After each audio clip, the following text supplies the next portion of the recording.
ঝাড়গ্রামে পর্যটনের গুরুত্ব বাড়াতে আজ বিশ্ব আদিবাসী দিবসের মঞ্চ থেকে বড় ঘোষণা করলেন মুখ্যমন্ত্রী মমতা বন্দ্যোপাধ্যায়।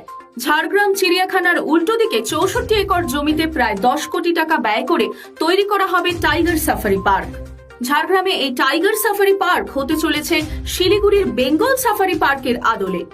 একদিকে বহু মানুষ যেমন ঝাড়গ্রামে পর্যটনে আসবেন, অন্যদিকে এই পর্যটনকে কেন্দ্র করে ঘুরে দাঁড়াবে ঝাড়গ্রামের গ্রামীণ অর্থনীতি।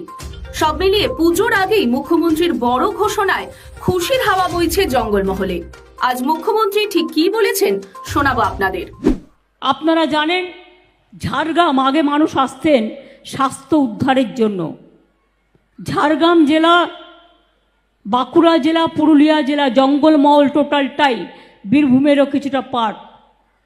এখানে ট্যুরিজম থেকে শুরু করে ধর্মীয় সার্কিট থেকে শুরু করে পাহাড়, নদী, জঙ্গল, রূপসী বাংলার রূপ দেখা যায়। আপনাদের এখানে একটা ছোট্ট চিড়িয়াখানা আছে, তাই তো?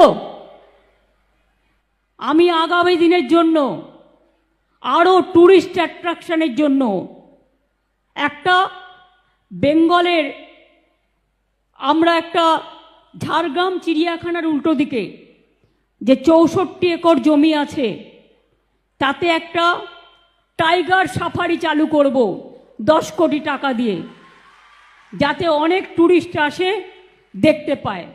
আমাদের উত্তরবঙ্গের শিলিগুড়িতে আমরা করেছি এবং আমরা সেইটাই এখানেও আমরা করে দিচ্ছি। অন্যদিকে মুখ্যমন্ত্রী যখন ঝাড়গ্রামে এই ঘোষণা করছেন, তখন ঘোষণাকে স্বাগত জানিয়েছেন রাজ্যের বর্তমান বনমন্ত্রী ও জঙ্গলমহলের ঘরের মেয়ে বীরবাহা হাঁসদা। আমরা বন দপ্তরের তরফ থেকে চেয়েছিলাম যে জু যেভাবে আমরা মমতা বন্দ্যোপাধ্যায়ের আশীর্বাদে এবং ওনার উদ্যোগে জুটাকে বড় করে সাজাচ্ছি, কারণ এই এলাকায় প্রত্যেকটা মানুষের সুবিধার্থে এত পর্যটন আসে, তাদের দেখার মতো জায়গা যদি আমরা না দিতে পারি তাহলে আমার মনে হয় না পাবলিক আসবে।